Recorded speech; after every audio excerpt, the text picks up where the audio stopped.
সম্মানিত ভাতা প্রত্যাশী বন্ধুরা, আশা করি সকলে ভালো রয়েছেন। বর্তমান সময়ে কিন্তু সবথেকে একটি খুশির খবর যেটি রয়েছে সেটি কিন্তু যে শিক্ষা উপবৃত্তি ভাতা রয়েছে তাদের জন্য কিন্তু বর্তমানে একটি খুশির খবর রয়েছে এবং এই শিক্ষা উপবৃত্তি ভাতা কিন্তু ইতিমধ্যেই দেওয়া শুরু হয়ে গেছে। আপনারা যারা পাননি বা যারা পাবেন তারা অবশ্যই আপনাদের অ্যাকাউন্টগুলো চেক করে নেবেন, কেননা শিক্ষা উপবৃত্তি ভাতা কিন্তু ইতিমধ্যে দেওয়া শুরু হয়ে গেছে এবং আমার কাছে কিন্তু বেশ কিছু কমেন্ট এসেছে বা বেশ কিছু ব্যক্তি আমাকে জানিয়েছেন যে তারা ইতিমধ্যেই শিক্ষা উপবৃত্তি ভাতা কিন্তু পাওয়া শুরু করেছে।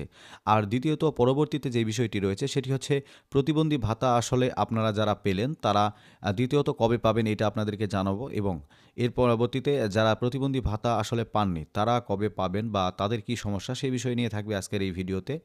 সেজন্য আপনাদের কাছে অনুরোধ থাকবে ভিডিওটি একদম না টেনে মনোযোগ সহকারে প্রথম থেকে শেষ পর্যন্ত দেখতে থাকুন। আর আপনারা জানেন যে আমরা এই চ্যানেলে যে স্কেল আপনারা যে ভাতা বিষয়ে যে আপডেটগুলো দিয়ে থাকি, তো সেই কারণে অবশ্যই আমাদের চ্যানেলটিকে সাবস্ক্রাইব করবেন এবং পাশে থাকা বেল আইকনটি অলে ক্লিক করে রাখবেন প্রত্যেকটি গুরুত্বপূর্ণ ভিডিও নোটিফিকেশনগুলো সবার আগে পাওয়ার জন্য। তো চলুন এখন জেনে নেব মূল আলোচনা এবং মূল ভিডিওর যে মূল বিষয় রয়েছে সেটি। তো মূলত যে বিষয়টি রয়েছে সেটি হচ্ছে প্রতিবন্ধী ভাতা আসলে যারা পাননি তারা কবে পাবে। আসলে প্রতিবন্ধী ভাতা ইতিমধ্যেই কিন্তু দেওয়া শেষ হয়ে গেছে। প্রতিবন্ধী ভাতা নতুন করে কিন্তু এখন দেওয়া হবে না।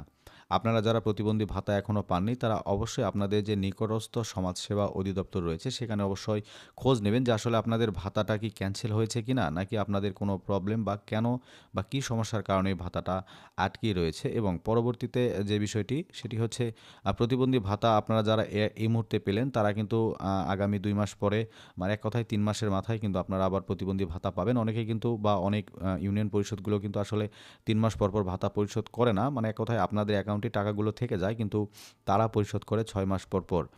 তো এই বিষয়ে থাকছে এবং আরও একটি যেটি বিষয় রয়েছে যে শিক্ষা উপবৃত্তি ভাতা কিন্তু ইতিমধ্যে পেলেন আপনারা জানেন, এবং যেটি আপনারা প্রতিবন্ধী ভাতার বিষয়ে আপনারা ইতিমধ্যে জানতে পারলেন। এবং আরও একটি যে বিষয় রয়েছে সেটি হচ্ছে মাতৃত্বকালীন বা গর্ভকালীন ভাতা, সেটি এখন কিন্তু গর্ভকালীন ভাতা দেওয়া হবে না।